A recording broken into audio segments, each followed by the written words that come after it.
Ladies and gentlemen, thank you for standing by and welcome to Avalara's fourth quarter and fiscal year 2019 earnings conference call. At this time, all participants are in a listen-only mode. After the speaker's presentation, there will be a question and answer session. To ask a question during the session, you'll need to press star 1 on your telephone. Please be advised that today's conference is being recorded. If you require any further assistance, please press star 0. I would now like to hand the conference over to your speaker today, Greg McDowell, Investor Relations. Thank you. Please go ahead, sir. Good afternoon, and welcome to Avalara's fourth quarter and fiscal year 2019 earnings call. We will be discussing the results announced in our press release issued after market close today. With me are Avalara's CEO, Scott McFarlane, CFO, Bill Ingram, and Executive Vice President of Strategic Initiatives, Ross Tenenbaum. Today's call will contain forward-looking statements which are made pursuant to the Safe Harbor provisions of the Private Securities Litigation Reform Act of 1995. Forward-looking statements include statements concerning financial and business trends, our expected future business and financial performance and financial condition, and our guidance for the first quarter and fiscal year, and can be identified by words such as expect, anticipate, intend, plan, believe, seek, or will. These statements reflect our views as of today only, should not be relied upon as representing our views at any subsequent date, and we do not undertake any duty to update these statements. Forward-looking statements, by their nature, address matters that are subject to risks and uncertainties that could cause actual results to differ materially from expectations.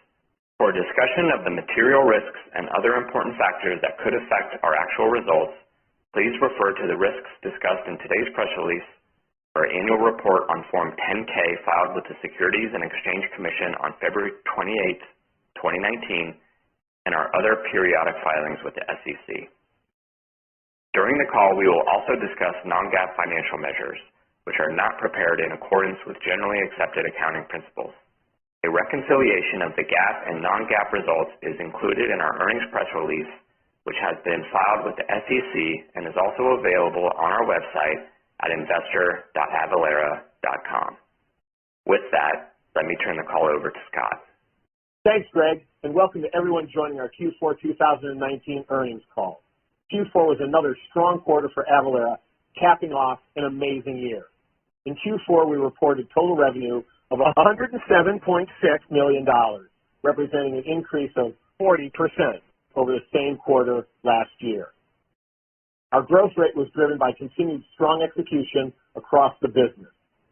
We saw new customer wins across a wide range of industries, segments, and geographies, and we experienced strong customer retention and solid upsell activity. I would like to thank all of our customers and partners who contributed to our success in 2019. And I would like to thank our employees for their hard work. Their continued commitment to our customers, our vision, and each other is greatly appreciated. We recently had a chance to celebrate our success and hard work at our all-hands company meeting. It was amazing to see the involvement, excitement, and enthusiasm of all of our employees at this annual event. The highlight of our meeting this year was the introduction of our new 5-year vision document, the fourth we've written at Avalara. Before I share some of the key aspects of our vision with you, I would like to outline how we got here. We all live in a digital world that thrives because of automation. We see it every day in our personal lives, and we see it in our work lives as well. Many of the once manual, repeatable business requirements have been automated, such as Salesforce management, enterprise resource planning, inventory management, account receivable, payments, and fulfillment, among others. But there are laggards. As you know, governments worldwide require businesses to collect and remit taxes, and these same governments impose a complicated and endless evolving array of compliance obligations. And the bulk of the processes surrounding global compliance are still manual for most businesses. This is where Avalara steps in. We exist to ease the confounding government-mandated burden every business on the planet must face, the obligations of transaction tax and regulatory compliance. It is our core belief that compliance should not and will not remain a manual process. We believe it should and will be automated. we believe compliance automation is inevitable, and to think otherwise is simply irrational. This brings me back to our vision for Avalara and how it has evolved. I've said before that we want to be part of every transaction in the world. This is as true today as it was over a decade ago when we first articulated it. But what's exciting to me is how that vision has grown to encompass an even broader view of the compliance challenge. When we started Avalara more than 15 years ago, our only service was tax calculation. So naturally, our grand vision was very focused on transactions. Today, Avalara is an end-to-end compliance provider, having added robust automated returns and remittance services, exemption certificate and other document collection, storage and management solutions, licensing and registration services, cross-border compliance, and more. So for some time now, oddly enough, just seeking to be part of every transaction on the planet wasn't really big enough to capture everything we do. What about the returns we file for customers, payments we make on their behalf, compliance documents we manage, and so forth? We undertook a lengthy and thorough process to frame our updated vision and the key principles required to pursue it. And we now stake our long-range claim to becoming the global cloud compliance platform and to automate all aspects of compliance for global businesses. Through this process, we also reconfirm our commitment to meeting our promises to our customers and clarified that while growth remains our prime directive, driving efficiencies in our business is also an imperative. During 2019, we focused on improving sales and marketing efficiency and on driving the business towards cash flow break-even. I'm proud of the continuing results we achieved from those efforts and excited about the emphasis we are placing on improving our margins in the long term. Efficiency initiatives touch every element of our business today, from customer and partner onboarding to self-service support initiatives to the continued application of advanced technologies to manual parts of the compliance journey. These investments have a profound and exciting impact on our business, though we believe they remain in the early days of value creation for Avalara. A good example is the application of artificial intelligence and machine learning technology that we acquired from Index last year. As you may recall, one of the primary initial projects we asked the team to explore was using AI to accelerate the acquisition of new content and the mapping of a massive database of global product codes to tax coding. We are excited to share amazing progress by the team in this area. We can now source sales and use tax rates for most states at the click of a button. In addition, we have delivered automation tools that assist with cross-border product classification. Our content team, a dedicated group of tax and compliance experts that Avalara relies on to maintain and expand our extensive content database, can now use these automation tools to work more efficiently, leaving time to assemble new content. As a reminder, new tax and compliance content unlocks new markets for Avalara, expanding our potential customer and partner base with each new vertical, geographic, or tax type added to our global database. If I take a minute to articulate the difficulty of the content acquisition and maintenance task, I want to share some of the stats around the changes made to our U.S. database last year.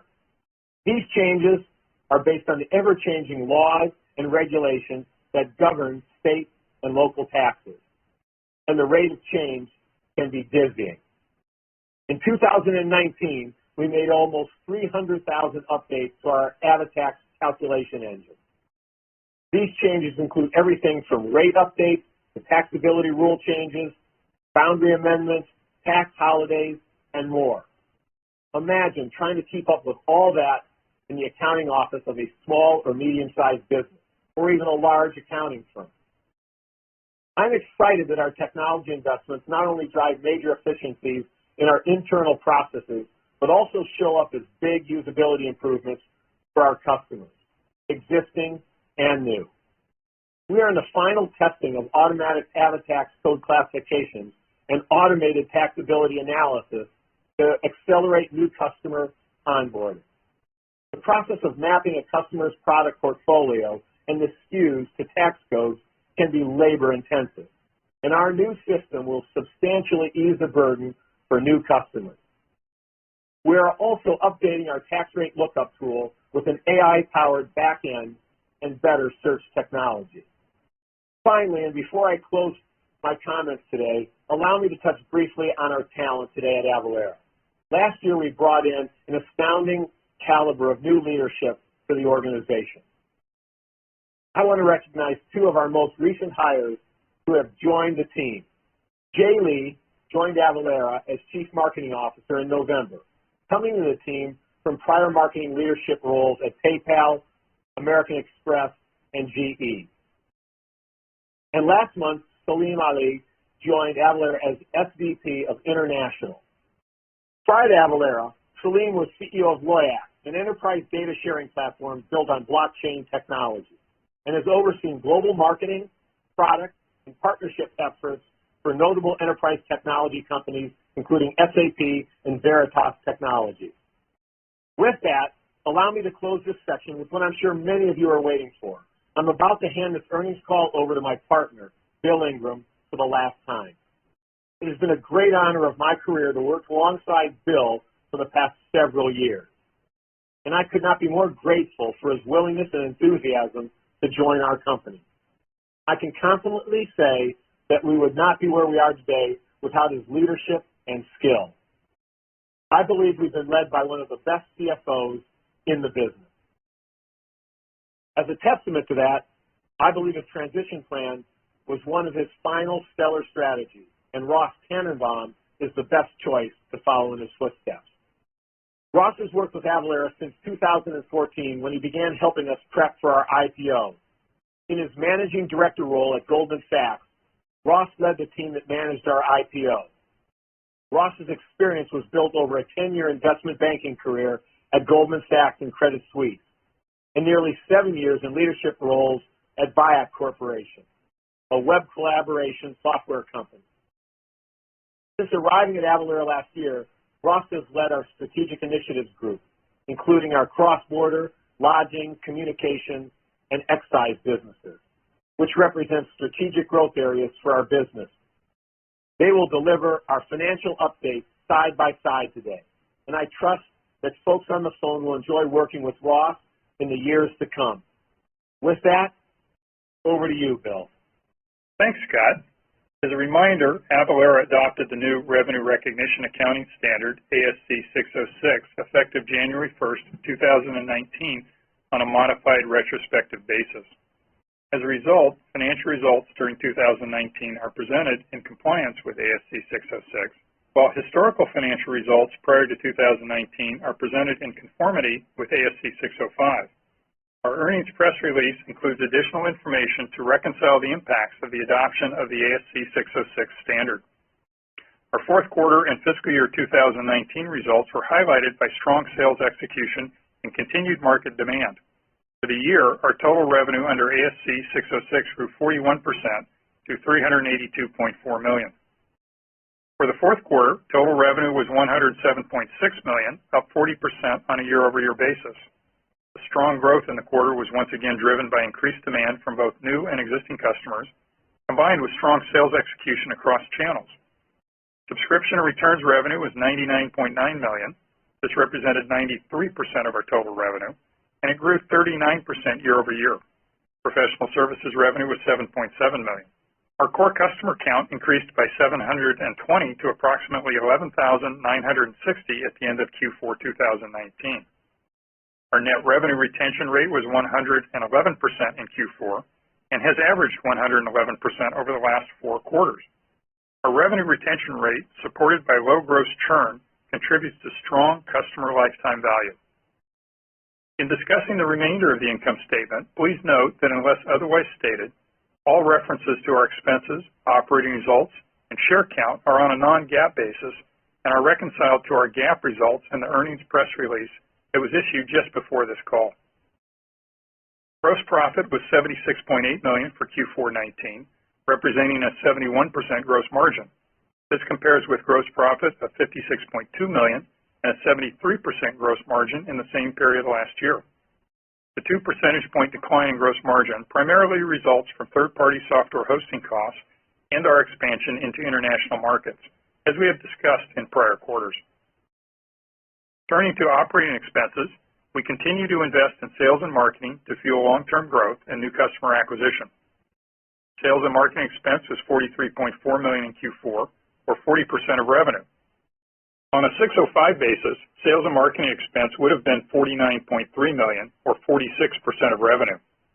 While sales and marketing expense was up on a sequential basis, this was in line with our expectations and due mainly to seasonality. We are pleased with our continued sales and marketing efficiency. For Q4, research and development expense was $23.7 million, or 22% of revenue. The increase in research and development expense was consistent with our expectations as we continued to invest in new products, content, and features to drive sales growth, efficiency, and increase our competitive moat. For Q4, general and administrative expense was $14.8 million, or 14% of revenue. The decrease from the prior quarter in general and administrative expense was driven primarily by an insurance litigation recovery, which was recognized during the quarter. Non-GAAP operating loss was $5.1 million for Q4, which is better than our previous guidance, due primarily to the revenue upside in the quarter. On a 605 basis, non-GAAP operating loss was $10.9 million, compared to $13.3 million non-GAAP operating loss in Q4 '18. Non-GAAP loss per share was $0.03 in the fourth quarter based on 77.1 million shares outstanding.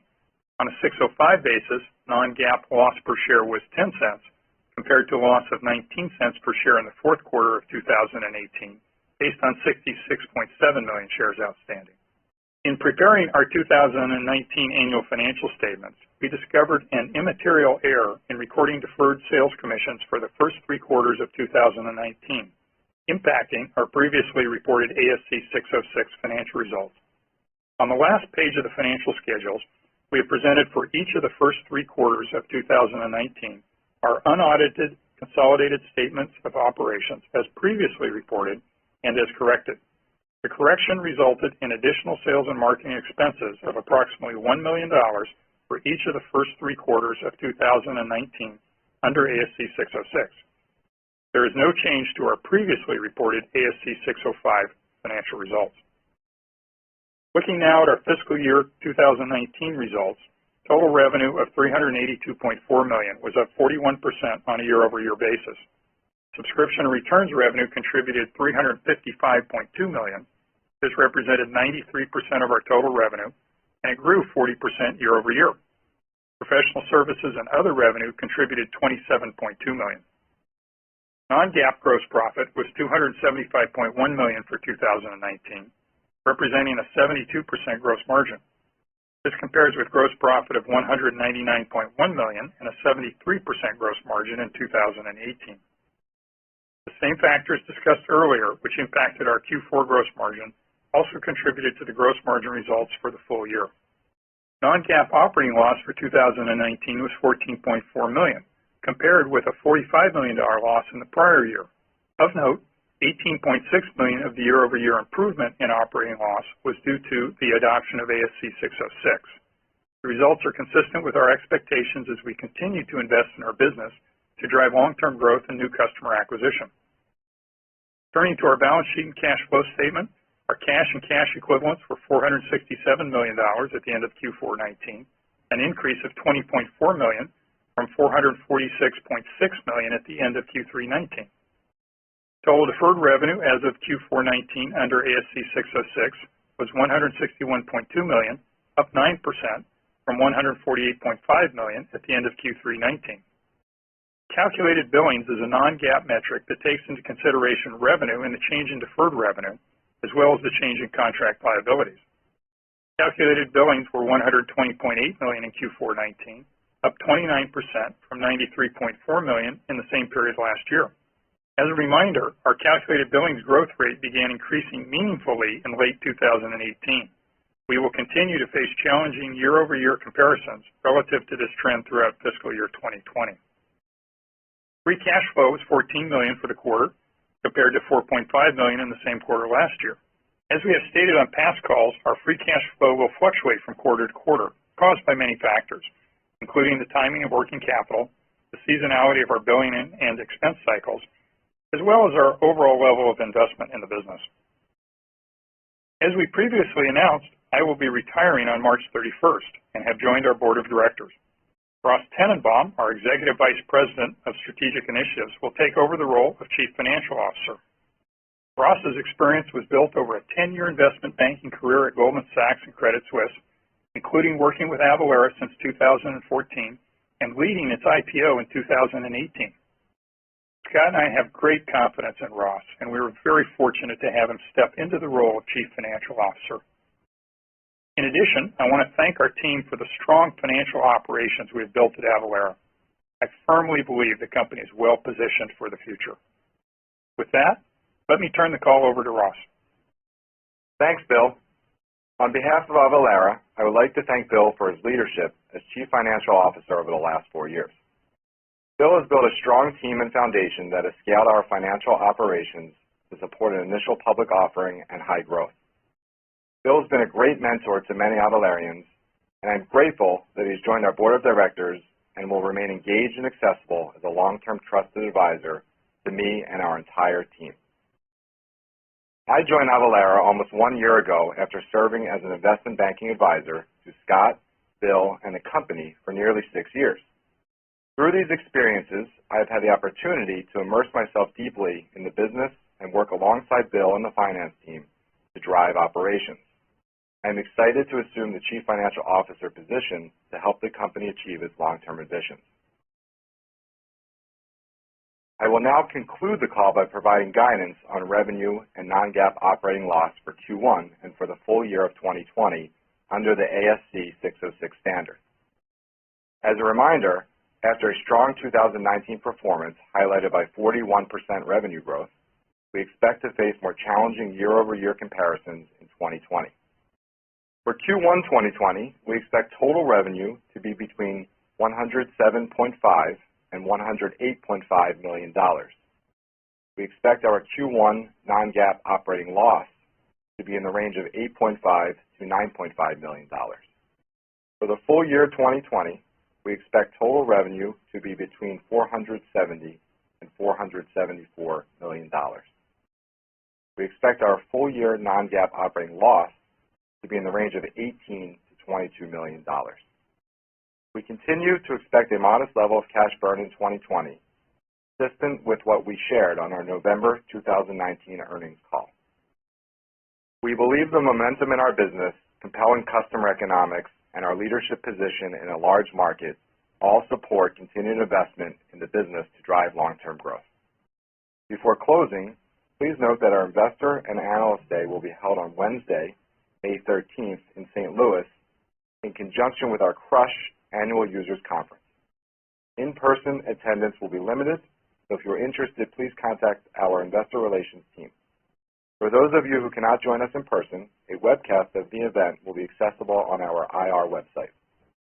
At this point, we would like to open up the call for your questions. Thank you. As a reminder, to ask a question, please press star followed by the number 1 on your telephone keypad. We'll pause for just a moment to compile the Q&A roster. Your first question comes from Chris Merwin from Goldman Sachs. Your line is open. Okay, thanks so much, and congratulations on a great end of the year. Scott, in your prepared remarks, you talked a bit about the progress Index has been making in aggregating tax content.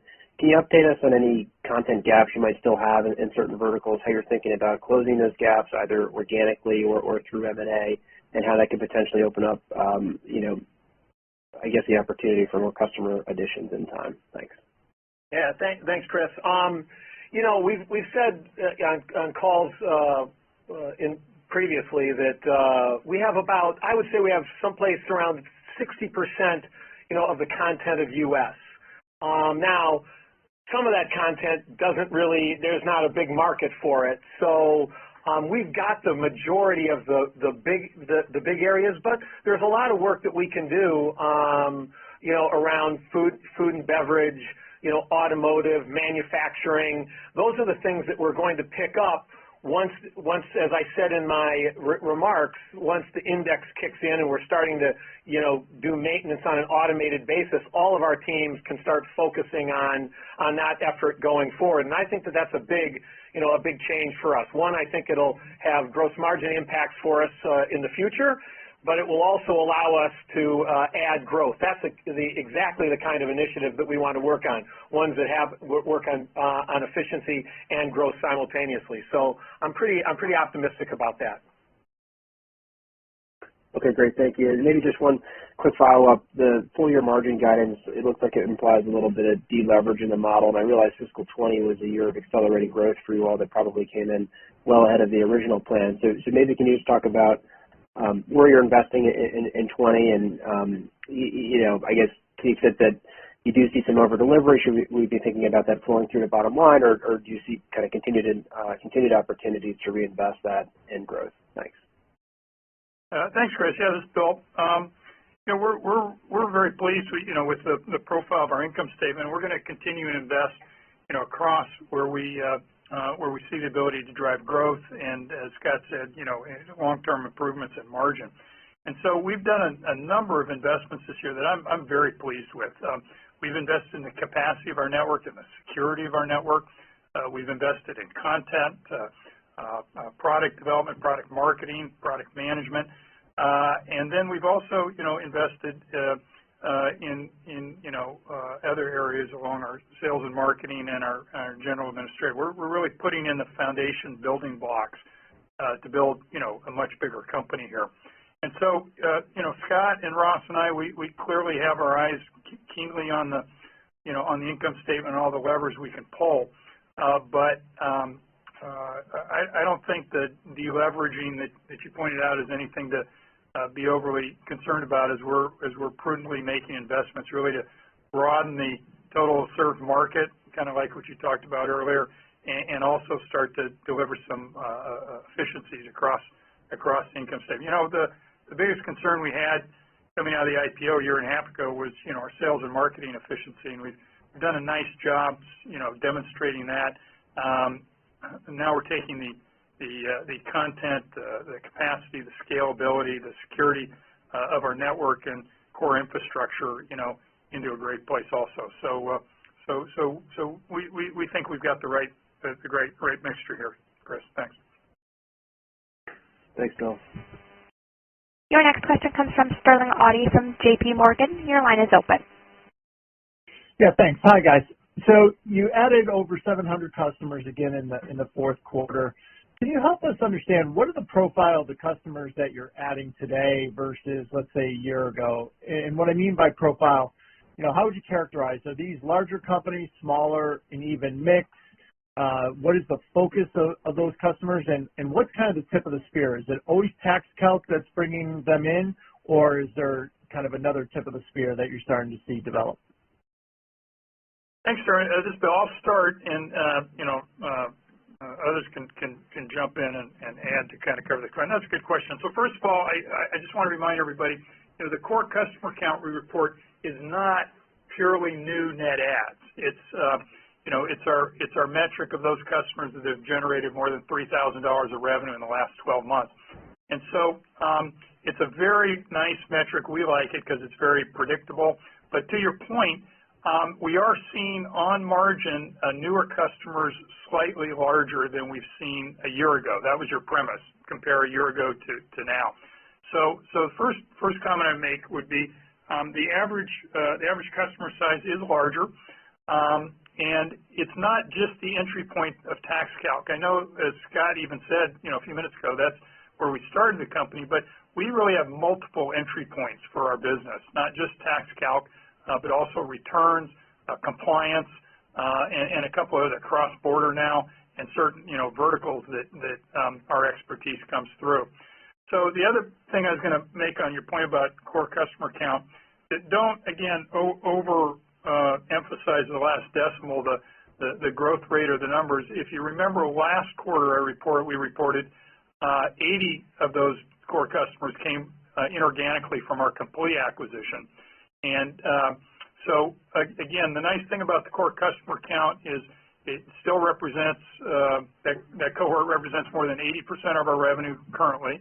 And the average selling price is increasing on the margin, but it's a nice solid base, as you see now, over 11,000, which grows at a very steady basis. And that, brings me back to my tagline, which is, we like the business here because it's a large TAM, it's got low churn, and we see real strong, steady, stable growth for many, many years. Scott? Sure. Let me add just a little bit of color to that, right? I think I said it in my opening remarks a little bit, which is we're doing a lot of things other than just the tax calculation that we did. And I always say that there's the four horsemen of sales of tax, right? Which is, you have one or all of these problems. You have a calculation problem, you have a returns filing problem, you have an exemption certificate issue, right? Those, or you have a use tax problem. Those are the ways. And so Avalara has really tried to work to build out our product offering so wherever your problem is, you have an entry point into Avalara. Now we've added cross-border, and then, of course, you have VAT as well. So we really have 7 ways that customers feel pain that can come into our business, and we want to make it easy for them to do that. That makes sense. And then one follow-up on the investment and the margin outlook. Can you give us a sense how much of this is actual just people, so in other words, headcount increase? How much of it is other investment like the infrastructure in terms of cloud and to support international? And maybe to help us with that, can you give us a sense, what was the headcount at the end of the year, and directionally, where do we see that going? Thanks, sir. It's Bill.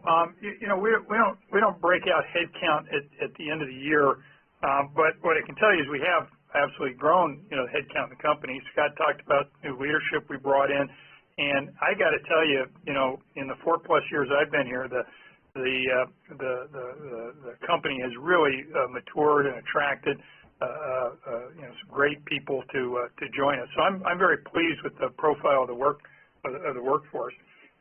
In terms of the investment, we don't have it broken out in terms of percentages, but I would say, for your kind of way you phrase the question, it's kind of 50-50. 50%, of the overall investment is in people and talent and training and development. We're doing some great things on the training and development front. But the other 50% really has come from some big systems I think I've talked about earlier that are kind of a step function in investment for us because, we feel very confident about the long-term future of the business. And so just for example, we're putting in a worldwide HR system that's going to be really very, very good for the company. I'm having to, my team overseeing a SOX 404 implementation because of our market cap makes us a large accelerated filer now. So there's just some kind of big company things that we're doing now, which I think are very prudent. And so to your question, I'd say it was kind of 50-50 headcount and systems. Thank you. Your next question comes from Brad Sills from Bank of America Securities. Your line is open. Oh, great. Hey, guys. Thanks for taking my question. I wanted to ask about international. I know this has been a focus on the content side. Where do you feel you are in kind of the build-out of content, particularly in Europe and LATAM, such that, we're getting close to, potential investment and go-to-market in those regions to kind of originate more customers in international geographies? Thanks, Brad. I'll take this one. International, as we said, is a really, sort of big focus for us. I mean, and let me lay the groundwork for this. When we talk about international, we are talking about businesses that reside outside of the U.S. But I'll remind everybody that, because of the promise of the internet, anything, anywhere, anyplace, anytime. I mean, AvaTax, we have to calculate, be prepared to do international rates at the highest level for 210 countries around the world. And in fact, we do over 160 different countries every year or at least in 2019,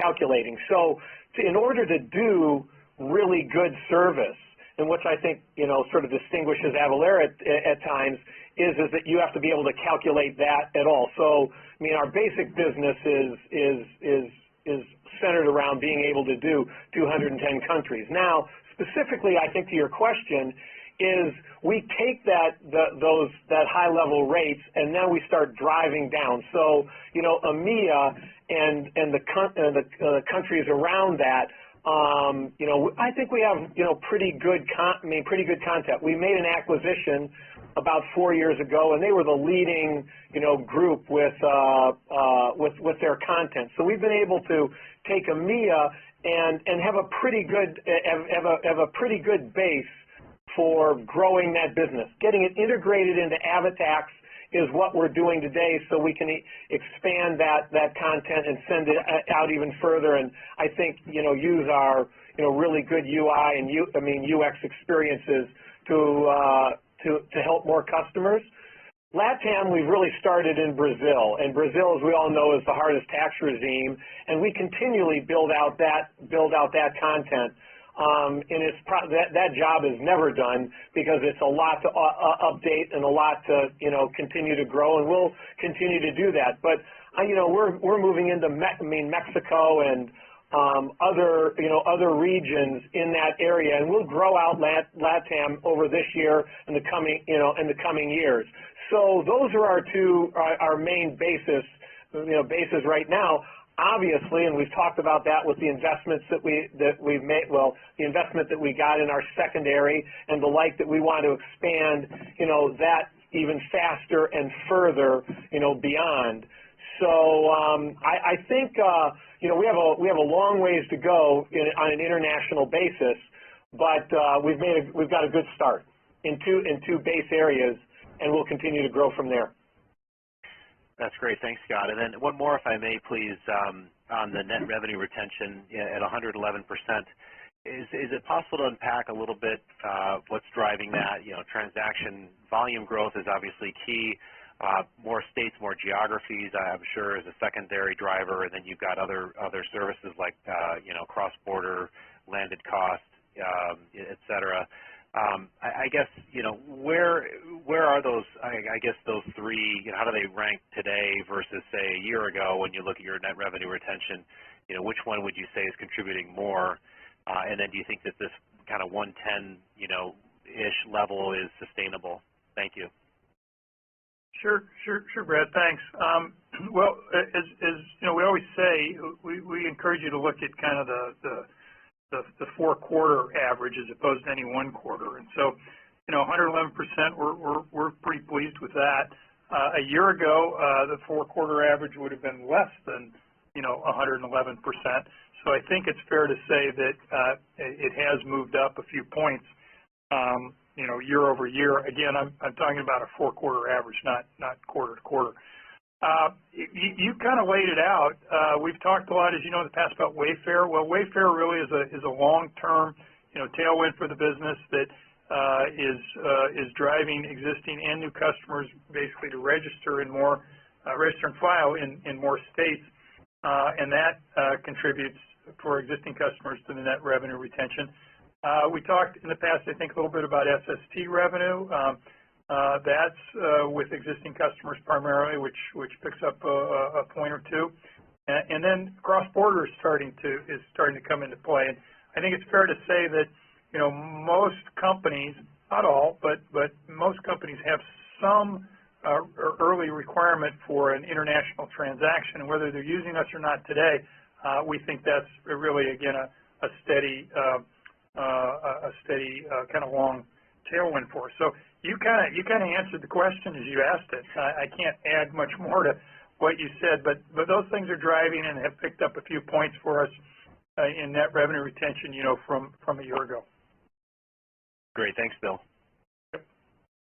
Your next question comes from Pat Walravens from JMP Securities. Your line is open. Oh, great, thank you. One for Scott and then one for Ross and Bill. So Scott, first, in your prepared remarks, you talked about applying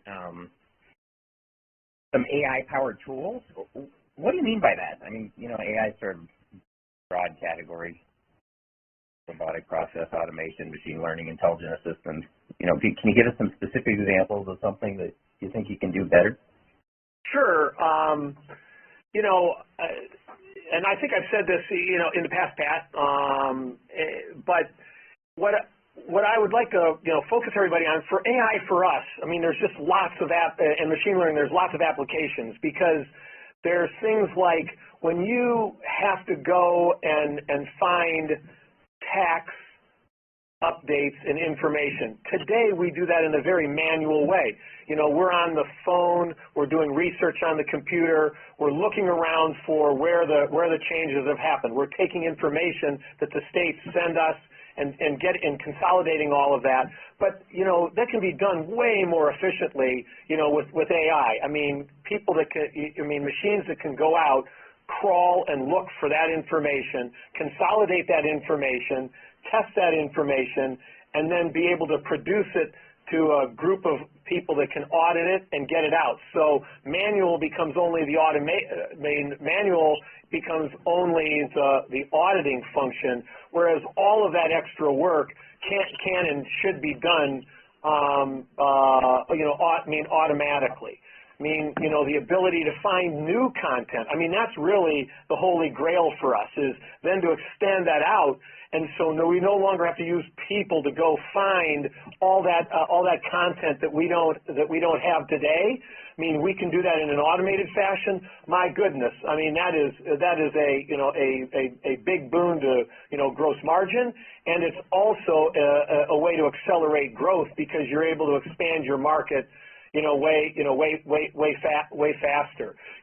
Doing onboarding, making sure, taking information that the customers have inside their accounting systems and being able to take that, manipulate that, and suggest solutions for them as to where they have nexus or how their products are going to be taxed from a taxability perspective, presenting that to them. And then being able to allow them to do it without having to do the manual step and the taking of product codes and mapping it to tax decisions. All of that stuff is so manual. It's a burden for the customer, and it's a burden for us in onboarding. So to the degree that we can take the information that we've got out from, or the IP that we got out of Index, and provide it, to our customers and us internally, it's a fantastic thing, Pat. All right, that's super helpful. Thank you. And so on the CFO front, Ross, congratulations. Bill, thank you for helping guide us for the last 4 years. So listen, to the extent that you're willing to share it, and you might not be, what advice have you given Ross about dealing with investors and analysts like me? Hey, that's a great question. That's a good question. I have no idea how they're going to answer it, but it's a great question. Well, I got to give you one, Pat. We didn't prep for that. But we're so fortunate to have Ross here. Scott and I are just couldn't be more pleased. Ross is going to be great, super smart, very high integrity, and so I think you'll find working with Ross just outstanding. So. He doesn't need my advice, but I'll give him all the support and encouragement that I can. Ross, over to you. Yeah, the number one piece of advice he's given me is big market, low churn. So I hang to that. But I'd say now having about 6 years working with the company externally and leading the company through the IPO, and now here for a year, I joined the company. Really believing in the long-term opportunity we have, and it's been really a great plan that Bill and Scott have put into place in terms of the transition. Spending a year operating several of our important businesses that are important growth areas for the company, and really getting deeply immersed into the business, how it operates, working with the whole team. And working with Bill, alongside Bill from an operating, me being the operator, he being the financial leader, and his great team. And now as we spend hours a day together and deeply immerse myself in financial operation, I'll just say overall there's been a lot of wisdom and advice, and I'm thankful that Bill will continue on as a board member, so I will continue to have his advice and tutelage. So it's not any one thing, but it's a smart transition that Bill and Scott have effected here, and I'm appreciative of it. Pat, this is Scott. What I would say is, I mean, this is something that I really believe in deeply in the business. We have all the new executives, and I say the same thing to everybody joining the company, because the tendency for people is to jump in and want to do everything right away. And my advice to all the new leaders we've had here is take your time. You'll never get this opportunity again. And Bill and Ross have been doing this, and Ross did it for a year, is learn the business. Learn the business, understand the customers, understand how we operate, and then once you do that, then you're ready to take on, the job. So that's the same for Ross as it is for Amit, as it is for Salim and all of the other people. Learn our business. It's complicated, it's hard. I mean, demo the product, be able to do that, and then from that you can just really be, effective in your jobs. Thank you all for those perspectives. Your next question comes from Brad Reback from Stifel. Your line is open. Great. Thanks very much. Bill, would you be willing to sort of help us out and maybe point to when you think gross margins will bottom? Well, I can't really do that, Brad. But what I can say is, we've got our hands on the controls, and we're really taking, you've probably heard me say this, but we're really taking a very manual process, this process of kind of tax compliance. And as Scott says, it's pretty funny, it hasn't been around for decades. It's been around for thousands of years. And so we're taking this very, very manual process, and we're really automating it for the first time, at least in a cloud solution. And so as a result, there's a lot of friction to that automation. We've talked about it. You heard Scott talk about it on a question earlier. And so I'm just very confident that over time, I emphasize time, you'll see nice, solid, margin improvement here. But I can't say when that's going to be, and I wouldn't focus on, any near-term quarters, because we're taking this manual process, we're automating an industry, a market that has never done this before. It's still very much, internal status quo. And as we do these numerous things across the business, I'm confident we'll see steady, gradual, and inevitable, gross margin expansion. And then on the operating margin lines, I think we'll see a really reasonable improvement there just due to scale, because we have such a long, steady growth opportunity ahead of us. Great. Thanks very much. Your next question comes from Scott Berg from Needham. Your line is open. Hi, Scott, Bill, and Ross. Congrats on a good quarter, and thanks for taking my questions. I guess, Bill, good luck in the next adventure, and I guess this technically makes you Scott's new boss. Is that correct? Oh, we like that. And on the board. and don't think I haven't heard it.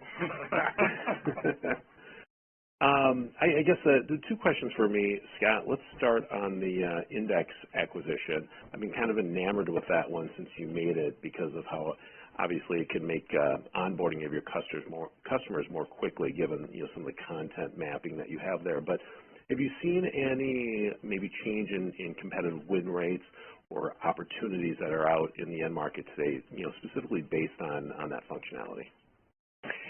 So I mean, I'm enamored with it as well, and I think it's a real game changer. I mean, Bill said it, I've said it. I mean, I think it's a big game changer for Avalara and for our customers.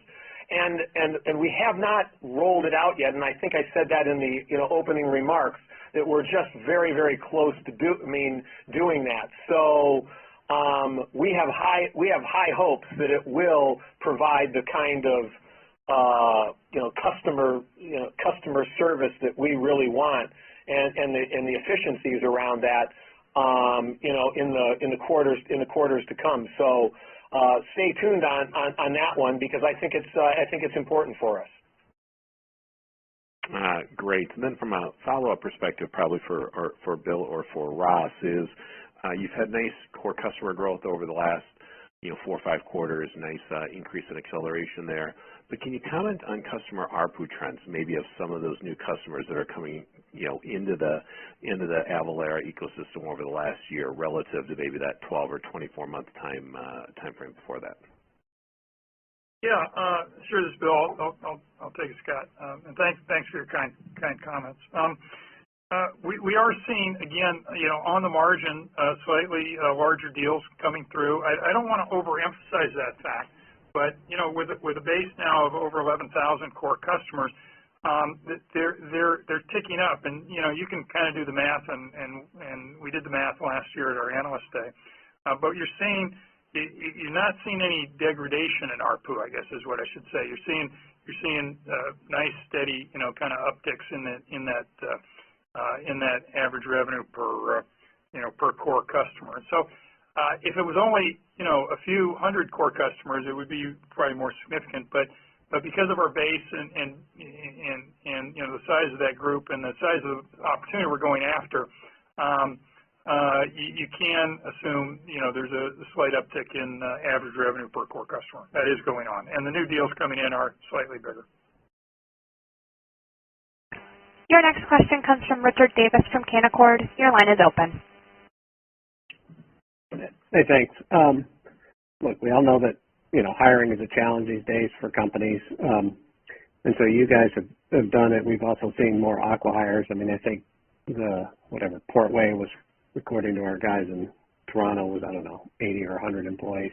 But is there a ratio? I've always been wondering, when you're a company, is there a ratio as to how you think about whether you buy a company on an acqui-hire basis? Is it dollars per employee or, versus hiring it, because there's two different paths and stuff like that. I'm just curious as you kind of go forward, how you guys think about that. Thanks. Richard, thanks. Interesting question. I've said this in the past. One of the key success aspects of Avalara has been our willingness to make tuck-in acquisitions. I don't think Avalara would be where it is without doing that. Because for us in the beginning, it was always about catching up. It was about getting IP, and that was around rates and rules and content, for the most part. But some of them were actually around getting people and technology in a combination. And so for us, we have a bias towards let's do what we do really, really well internally, and when we need to learn something where we don't have it internally, we always turn to the outside. We will. I can just say this with a lot of certainty. We will not, enter China with just doing it with just our people. We will look to make it an acquisition. We will look for the technology and the expertise to enter those markets, and that's what we really do. We start out with the bias towards action and getting that information, and obviously we do the comparison. We're always looking at what would it cost us to build it internally compared to what we can do externally, and the speed at which you do. So I don't think you can. I think everybody would say that what I just said. But I think the difference in what I think sort of distinguishes us is our bias towards action and making it happen through as you say, an acqui-hire. We really do like that methodology, and I think we'll continue to do that. Great. Thank you very much. I'm all set, but I appreciate it. Good quarter. Your next question comes from Alex Sklar from Raymond James. Your line is open. Yeah, thanks. I had two questions on international. First, you added the new SVP of International last month, and I think in the release and then again today, you talked about his role in shaping the company's go-to-market strategy there. I know it's only been a month, but can you just talk about any early results or any changes that you're looking to make there? Sure. Thanks, Alex. What I'll say is I'll just do a little bit walk down memory lane to begin with, but when we decided to do this, move internationally, I mean, I took one of our senior executives, Marshall Kushnirik, moved him to Europe, and that's how we started to develop our strategy. It's what drove us, to make the acquisitions that we've done there. Pascal Van Dorn, who was has worked with us for a long time, had international, and when he stepped aside, it left this vacancy, which we filled with Salim. So we've had, I think, a very sort of strategic way of saying, hey, we have to enter Brazil because that's the world's most complex area, and it really drives what happens in LATAM. And then obviously, EMEA and the EU. I mean, we had to cover those, and I think we had a really great strategy around going to market in those areas. But when I say in your question, really is around. I mean, Salim is going to say, how do we move out of those, and how do we take advantage of India? More in Asia. How do we enter these other markets that we're not in today? And which one should we go first? Which one should we go second and third? How do we actually think about our moat strategy internationally, so we develop that moat internationally the same way we've been able to develop it in the U.S. I think that's really the thing that I'm looking to Amit and Salim to drive for us. Got it. That makes sense. I guess just following up on that, international revenues kind of held steady this year so far at about 6% of revenue. Did that tick up at all in fourth quarter? And with that, and kind of how you just answered the last part, do you think we're far enough through the investments internationally that we could see an inflection in that growth rate where it kind of grows faster than the blended average? Thanks, Alex. Bill, yeah, we've reported, international pretty steady as a percent, but you got to remember how well we've done, overall in the U.S. And so, what we like to say, what I like to say is there's certain fundamental building blocks you got to get into place before you're going to see any sort of, change in the revenue profile. And we're putting those building blocks in place. Remember, this company was founded 15 years ago, and there was many years of investment, development, and effort. Well, those things are now also being, duplicated, certainly at a faster rate internationally. But, when international revenue gets over 10% of our total, our plan is to start breaking it out at that point. So we're not quite there yet, but we're very pleased with what's going on internationally. We're investing in international. We talked about our investment there. We're seeing, similar tailwinds and demands internationally, and so we think the international marketplaces presents a very compelling long-term opportunity for the company. Yeah, I mean, everybody knows how sort of excited I am, and I think the company is for that. And Bill's talked about this in the past. It's really a growing area for us. It's a strong growing area for us. It's just growing on a small base. And the good news is that the big base is growing pretty fast as well. It's just hard to get out in front of that big number. But it is one of our really good growth areas, and we're pleased with where we are. Your next question comes from Brent Bracelin from Piper Sandler. Your line is open.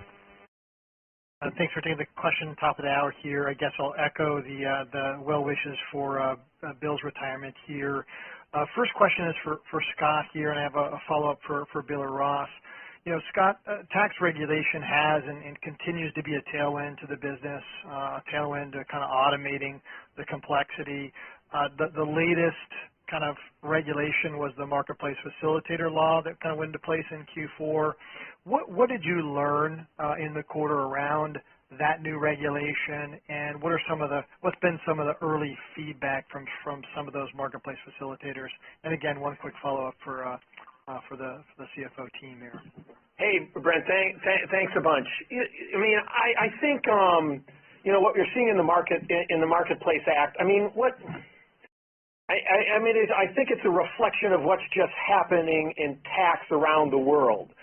I mean, Wayfair, Marketplace, all of the efforts that the rest of the world is putting into, VAT reporting, live reporting. Those are all just fantastic awareness tailwinds for us. But what I think I've learned about this as much, it's that they are always there, and they are always creating complexity. I mean, and in this one case, complexity is our friend. I mean, and it's not one thing, it's the culmination of all of those things that I think are driving to what I've always said, that this is inevitable. And I mean, specifically, around marketplaces, it became easier in one sense, but way more complex for the customers, because if they're doing something on their own e-commerce site, then they have to report everything just as if nothing changed.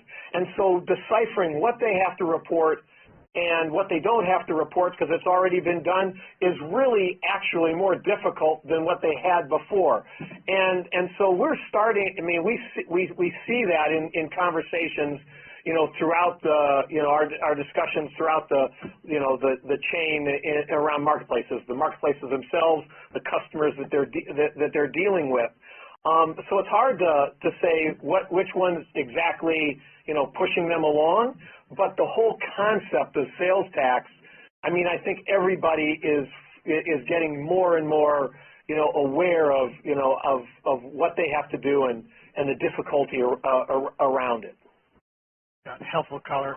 And then as I think, Bill or Ross, as I just think about the two components of the business, the core customer cohort, that's a $300 million business growing pretty consistently in that low 30% range. The remaining cohort or kind of non-core or smaller customer cohort, that smaller, 20% of the business, $76 million business, but growing much faster, over 80% growth year over year this year. As you think about that cohort, that faster growing cohort, I assume these are smaller kind of deal revenue sizes.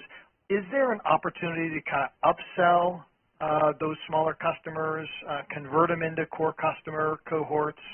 Walk me through just the puts and takes, the growth levers in that smaller but fast growing part of the business today. Sure, Brent. I don't want to, kind of reconcile your math, but we see a lot of opportunity, as I've always described. In the mid-market in the United States, we identify historically 400,000 or 500,000 mid-market customers, but in that fewer than 20 employee segment of the marketplace, which are the smaller merchants. There's over 5 million registered businesses in the United States. And so, to your point, this long tail of smaller merchants, we think, while further out for us, is very, very significant. I know we've got some great executives here like Amit and Jay and others that are very, very familiar with that marketplace from their days at PayPal and other companies. And so, in terms of upsell and add-on and so on and so forth, again, the core customer metric, as you know, this $3,000 number, if we sign up a new customer at, $3,600 a year, well, they're not a core customer until, month 10. But if we sign up a new customer at $36,000 a year, they're a core customer in month 1. And so we're going after both segments very aggressively. We're obviously very, I believe, like I say, we've been successful with kind of the mid-market segment, of which there's still hundreds of thousands of potential customers out there.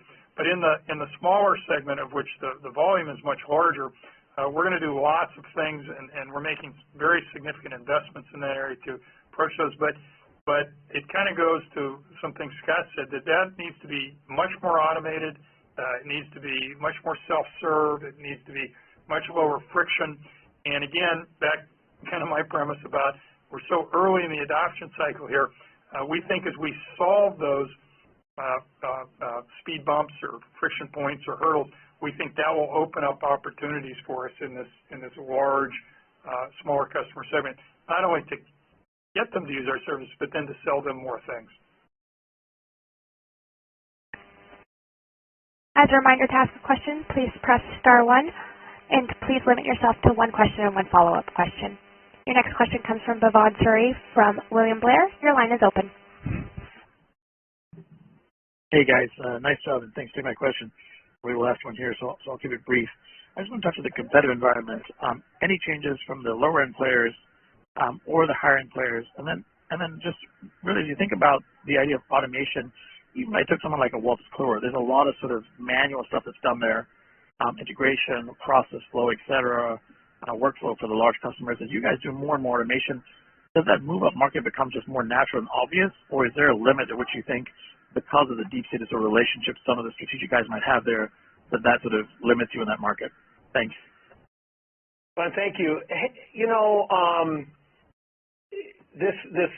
your last part of the question, I think, is probably the more difficult aspect of it, and I guess that's what I'll probably focus is, because our competition really hasn't changed. I mean, in the beginning, it's always status quo.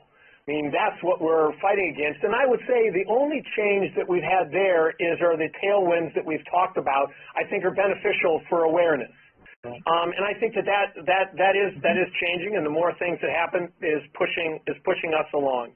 But the competition that's out there at the low end and at the higher end, they're doing what they're doing, and they would love to trade places with Avalara and the moat that we've created around content and around our partner relationships.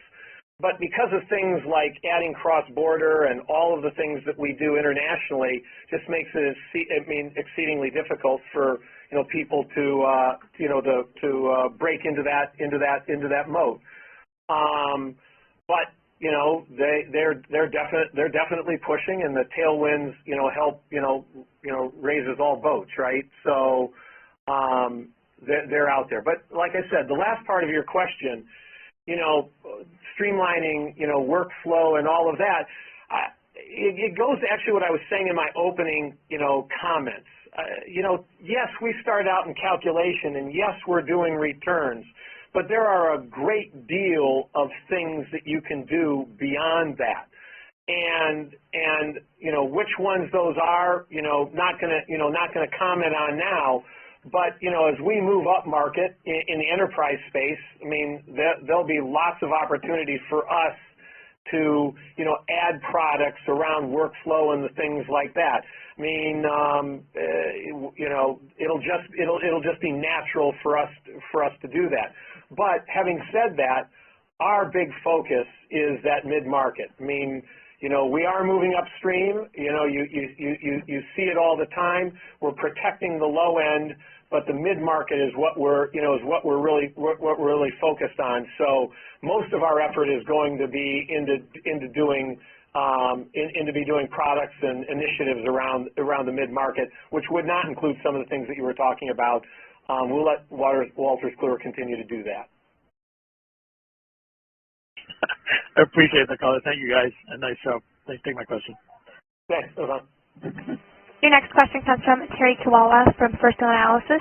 Your line is open. Hey, good afternoon. Congratulations, Bill. It's been a pleasure working with you. I have one question for Scott about, Scott, you've talked about automation and how it's benefiting your customer base. I'm wondering if you're seeing any signs on a state-by-state or municipal level of any signs of automation for states to crack down on non-compliant remote sellers, if there's any technologies that states are either using themselves, coordinating with each other to speed the compliance and the actual filing of returns. Gary, thanks. I made mention to this in the past, and I think it's notable. So the direct answer to your question is no. They're not that sophisticated yet. But yes, they want to be that sophisticated, and they will do it. And they will start using digital methodologies like looking at customers' e-commerce transactions and credit card transactions. So they may not know what's happening, in retail when cash is done. They may not know what's happening when checks are done. But when credit cards are done, they can get that information just like everybody else. And they'll start to look at customers as to what are they doing and are they over their thresholds. And so already you're starting to see some states being organized around trying to find that data and then send out notices to customers, to saying, hey, you're approaching the threshold, or we see you go over the threshold. You need to take a look at that. But that's all that they're doing right now. They haven't been able to get that, okay, from here, this is what you need to do. And I mean, for me, it would be fantastic if they said, let's contact Avalara, get you registered and collected and the like. But we still haven't gotten there yet. But don't think we're not trying. Great, thank you. Your next question comes from Siti Nigrahi from Mizuho. Your line is open. Siti Nigrahi. Okay, Bill, pleasure working with you, and Ross, congratulations, and looking forward to working with you. Just a follow-up to the marketplace facilitator laws. Last quarter, I think you guys talked about 16 partners from a potential of 200 marketplace. Just wondering any update on that, on having more partners. And the second one on that, I guess it's the marketplace facilitator laws that went effective last quarter, and eBay talked about this 6 points impact to their GMV due to collecting sales taxes. So I'm wondering, they're one of their partner, and I guess it should help. I'm wondering, is that from 2020? Is that any update on that would be great. It's a good question, and I don't think that we talk about partners each and every call. But our business development team, it's for us, it's the pointy end of the spear, and that's been sort of Avalara's bread and butter. I mean, that's what we're really good at going out and doing, and the team is out talking to everyone that you mentioned on that list, trying to trying to help them solve this problem. And I mean, it is driving lots of conversations. And as they become more and more firm, we'll be able to report on that. But what I can report on, it is a big initiative for us in 2020 to continue to drive our partnerships deep into the marketplaces, both domestically and internationally. We have no further questions. I'll now turn the call over to Scott McFarlane, co-founder and CEO, for closing remarks. Sure. Thank you. I want to close by saying thank you to our employees, customers, and partners for what was an ambitious and exciting 2019. With renewed commitment to our goals and expanded vision, I'm excited about the work ahead of us in 2020 and beyond. Thank you for your interest in Avalara, and we look forward to our next call with you all. And congratulations to Bill. It's been a fantastic journey. Couldn't have done it, without you. And Ross, really excited to work with you in the future. Thank you all. Ladies and gentlemen, this concludes today's conference call. You may now disconnect.